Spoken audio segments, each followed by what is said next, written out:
नमस्कार, आप देख रहे हैं हेडलाइंस न्यूज। दिन भर की ताज़ा खबरों के लिए अभी सब्सक्राइब करें, साथ में बेल आइकन भी प्रेस कर लें। खबरों में आगे बढ़ने से पहले वीडियो को लाइक जरूर करें और अपने दोस्तों के साथ ज़्यादा से ज़्यादा शेयर करें। और आप किस राज्य शहर से न्यूज को देख रहे हैं कमेंट में जरूर लिखें। बता दें, कर्नाटक विधानसभा चुनाव में प्रचार अपने अंतिम चरण पर पहुंच गया है। इस बीच कांग्रेस के घोषणा पत्र का एक वादा गले की फांस बन गया। सत्ता में आने पर कांग्रेस पार्टी द्वारा बजरंग दल पर प्रतिबंध लगाने का वादा चर्चा का विषय बना है। भाजपा ने इसे मुद्दा बना दिया है और कांग्रेस पर हिंदू विरोधी और विशेष रूप से हनुमान विरोधी होने का आरोप लगाया है। जिस दिन कांग्रेस का घोषणा पत्र जारी किया गया, उसी दिन प्रधानमंत्री ने इसे अपने चुनावी अभियान में केंद्र बिंदु बनाया। ऐसे में राजनीतिक जानकार भी सोच रहे हैं कि क्या यह विवाद गेम चेंजर साबित होगा। कर्नाटक हाईकोर्ट ने 6 और 7 मई को बेंगलोर में आयोजित होने वाले पीएम मोदी के रोड शो के खिलाफ दायर याचिका खारिज कर दी है। कोर्ट ने राज्य सरकार और पुलिस की ओर से दी गई दलीलों को सुना, जिनमें कहा गया कि रैली अगर कल और परसों की जाती है तो सभी एहतियाती कदम उठाए जाएंगे। कोर्ट में दलील दी गई कि एम्बुलेंस, स्कूल और कॉलेज बसों की आवाजाही, छात्रों और आम जनता के आने जाने, आवश्यक आपूर्ति वाहनों की आवाजाही को ध्यान में रखते हुए एहतियाती उपाय किए जाएंगे। कोर्ट में यह भी बताया गया कि रैली की अनुमति के लिए आवेदन पर विचार करने के लिए जिला निर्वाचन अधिकारी की अध्यक्षता में पुलिस अधिकारी और अन्य अधिकारी की समिति गठित की जाती है। पटना हाईकोर्ट ने नीतीश सरकार को झटका देते हुए जाति और आर्थिक जनगणना पर तत्काल प्रभाव से अंतरिम रोक लगा दी। हाईकोर्ट के चीफ जस्टिस वी चंद्रन की बेंच अब इस मामले में 3 जुलाई को सुनवाई करेगी। कहना है कि जातिगत जनगणना राज्य सरकार नहीं बल्कि केंद्र सरकार के अधिकार क्षेत्र में आता है, यानी संघ सूची का हिस्सा है। राज्य तभी यह गणना करवा सकता है जब विधानसभा में इस संबंध में कानून पारित किया जाए। नीतीश सरकार ने 18 फरवरी 2019 और फिर 27 फरवरी 2020 को जातीय जनगणना का प्रस्ताव बिहार विधानसभा विधान परिषद ने पास करा चुकी है। केरल हाईकोर्ट ने फिल्म द केरला स्टोरी की रिलीज पर रोक लगाने से इनकार कर दिया। इतना ही नहीं, कोर्ट ने कहा है कि फिल्म में ट्रेलर में किसी विशेष समुदाय के खिलाफ कुछ भी आपत्तिजनक नहीं। हालांकि फिल्म निर्माता ने कोर्ट को भरोसा दिया है कि केरल की 32,000 से अधिक महिलाओं के आईएएस में भर्ती होने का दावा करने वाले विवादास्पद टीचर सोशल मीडिया पर हटाया जाएगा। दरअसल द केरला स्टोरी देश भर में शुक्रवार यानी कि रिलीज हो रही थी, लेकिन फिल्म में उन लड़कियों की कहानी जो नर्स बनना चाहती थी। हिमाचल प्रदेश सरकार ने राज्य के 1.36 लाख कर्मचारियों के लिए पुरानी पेंशन योजना लागू करने के लिए मानक संचालन प्रक्रिया जारी कर दी है। एसओपी के अनुसार जो कर्मचारी ओपीएस के तहत कवर होना चाहते हैं या राष्ट्रीय पेंशन प्रणाली के तहत बने रहना चाहते हैं, उन्हें निर्देशों के जरिए होने की तारीख से 60 दिनों के भीतर एक विकल्प चुनना होगा। एक मेमोरेंडम में कहा गया है कि एक बार प्रयोग करने के बाद विकल्प अंतिम होगा और उसमें कोई बदलाव नहीं किया जा सकेगा। सीबीआई ने केनरा बैंक में 538 करोड़ रुपए की कथित धोखाधड़ी मामले में शुक्रवार को जेट एवरेज और उसके संस्थापक नरेश गोयल के मुंबई स्थित परिसर सहित 7 स्थानों पर तलाशी ली। अधिकारियों ने यह जानकारी दी। सीबीआई नरेश गोयल, उनकी पत्नी अनीता और पूर्व एयरलाइन निदेशक गौरांग आनंद शेट्टी के आवासों और कार्यालय में छापेमारी की। उन्होंने कहा, एजेंसी ने केनरा बैंक की एक शिकायत पर 538 करोड़ रुपए की कथित बैंक धोखाधड़ी का नया मामला दर्ज किया है।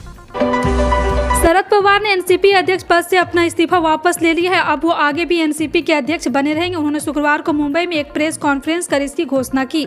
प्रेस कॉन्फ्रेंस में शरद पवार के साथ पार्टी के कई अन्य वरिष्ठ नेता भी मौजूद थे। प्रेस कॉन्फ्रेंस में शरद पवार ने कहा कि पद छोड़ने के बाद पार्टी के नेता और कार्यकर्ताओं ने मुझसे मेरे फैसले पर विचार करने को कहा था। वे चाहते थे कि मैं अपने पद से बना रहूं। उनके आग्रह के बाद मैं ही अपने फैसले पर से विचार किया है। इसके बाद ही मैंने आज अपना इस्तीफा वापस ले रहा हूं। मैं अपने पार्टी के नेता और कार्यकर्ताओं की भावनाओं का सम्मान करता हूं।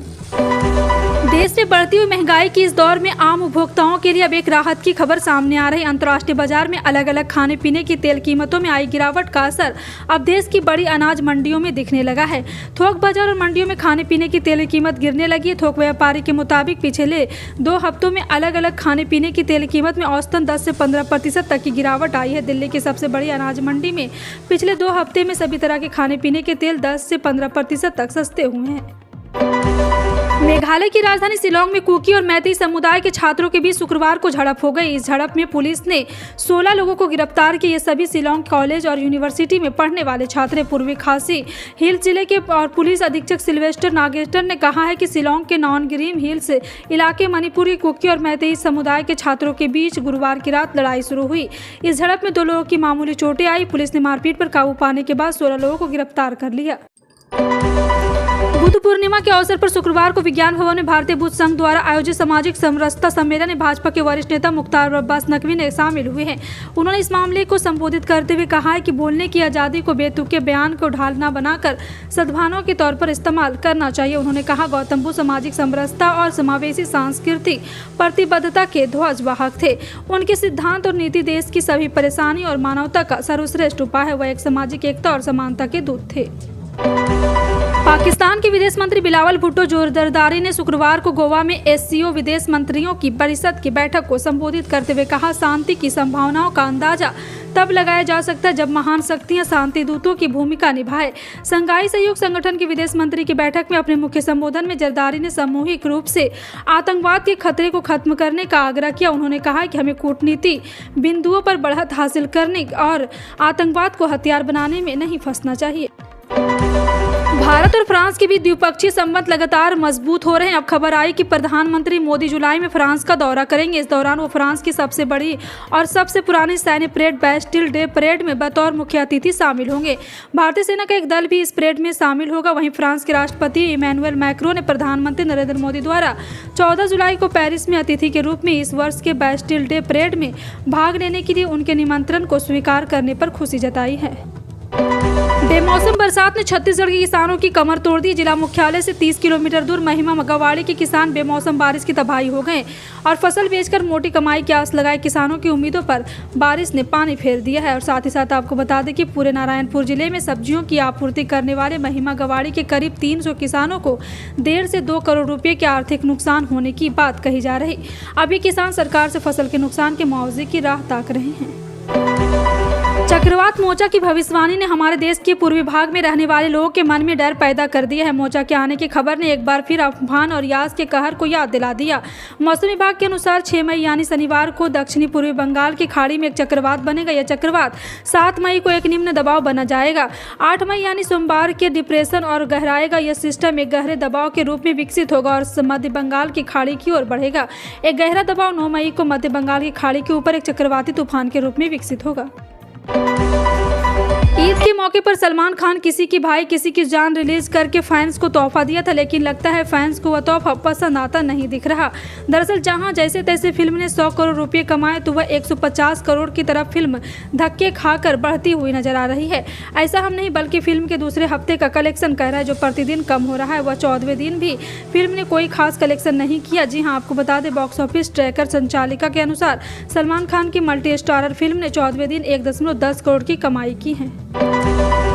सुप्रीम कोर्ट 8 मई को गुजरात के 68 निचले न्यायिक अधिकारियों की पदोन्नति की चुनौती देने वाली एक याचिका पर कथित रूप से मेरिट कम सीनियरिटी की अवहेलना करने के आधार पर सुनवाई करेगा। इन न्यायिक अधिकारियों में सूरत के मुख्य न्याय की मजिस्ट्रेट हरीश हसमुखाई वर्मा का नाम भी शामिल है। वर्मा ने मानहानि के एक मामले में कांग्रेस नेता राहुल गांधी को दोषी ठहराया था। न्यायमूर्ति एम.आर. शाह और न्यायमूर्ति असानुद्दीन अमानुल्लाह की पीठ ने 1 मई को जिला न्यायाधीश के उच्च कैडर में 68 न्यायिक अधिकारी का चयन को चुनौती दिया। कानपुर में समाजवादी पार्टी महापौर चुनाव के लिए कोई भी कोर कसर छोड़ती हुई नहीं दिख रही है। सियासी हवा को भांपते हुए अलाकमान खुद कानपुर में चुनाव प्रचार में उतरने का मूड बना चुका है। स्थानीय इकाई के द्वारा राष्ट्रीय अध्यक्ष अखिलेश यादव, शिवपाल सिंह यादव और अखिलेश यादव की पत्नी और मैनपुरी से सांसद डिम्पल यादव को प्रचार युद्ध में उतारने की मांग की जा रही थी। अब खबर है कि अलाकमान की तरफ से स्थानीय इकाई को हरी झंडी मिल चुकी है। यह माना जा रहा है कि आगामी 7, 8 और 9 तारीख को तीनों ही बड़े नेता समाजवादी पार्टी के प्रत्याशी के पक्ष में कानपुर की सड़कों पर रैली रोड शो करेंगे। ऑल टाइम हाई पर पहुंचने के बाद शुक्रवार शाम सोने चांदी के वायदा कीमतों में गिरावट देखने को मिली। MCX एक्सचेंज पर शुक्रवार शाम सोना वायदा में गिरावट दर्ज की गई। MCX पर 5 जून की डिलीवरी वाला सोना वायदा 0.32% या 194 रुपये की गिरावट के साथ 61,299 रुपये प्रति 10 ग्राम पर ट्रेड करता दिख रहा है। इससे पहले गुरुवार को यह सोना वायदा बाजार में 61,845 10 ग्राम था। महंगाई भत्ता यानी कि DA सरकारी कर्मचारियों को इसका बेसब्री से इंतजार होता है। महीनों पहले से ये वो पता लगाने में जुट जाते हैं कि इस बार DA में कितना इजाफा होगा, सैलरी से पहले ये कितना इजाफा होगा। और आपको बता दें कि बढ़ता हुआ महंगाई भत्ता आएगा तो उसका कहाँ यूज किया जाए ये भी कर्मचारी पहले से तय कर लेते हैं। आखिर सैलरी में बढ़ी हुई रकम को किसी इंतजार नहीं होता। केंद्रीय कर्मचारी के महंगाई भत्ते में साल में 2 बार बढ़ोतरी होती है। 1 जनवरी से 2 जुलाई से जनवरी 2023 से लागू हुई DI हैक की घोषणा सरकार ने मार्च 2023 में की थी। भारत सरकार ने किसानों की आर्थिक सुरक्षा के लिए कई कदम उठाए। इन्हीं में से एक प्रधानमंत्री किसान सम्मान निधि योजना है। सरकार इस योजना के लिए किसानों को हर साल 6,000 रुपये की वित्तीय सहायता प्रदान करती है। इसके अलावा कृषकों के लिए एक पेंशन योजना भी है, जिसमें 60 साल बाद उन्हें आय की कमी नहीं होगी और प्रति महीने 3,000 रुपये की पेंशन भी होगी। और साथ ही साथ आपको बता दें कि किसान जिनकी उम्र 18 से 40 साल के बीच है, इस योजना के लिए आवेदन कर सकते हैं। इस स्कीम के लिए प्रीमियम 55 रुपये से लेकर 200 रुपये तक है। राशन कार्ड धारकों के लिए अच्छी खबर है। गुलाबी और सफेद राशन कार्ड धारक को सरकार बड़ा लाभ देने जा रही है। अगर आप भी सरकार की मुफ्त राशन योजना का लाभ ले रहे हैं तो आपके लिए अच्छी खबर है। आपको दोगुना राशन उपलब्ध कराया जाएगा। दरअसल सरकार द्वारा मई महीने में कार्ड धारकों को 2 बार राशन का फैसला किया गया, जिसमें गरीब परिवारों को राहत मिलेगी।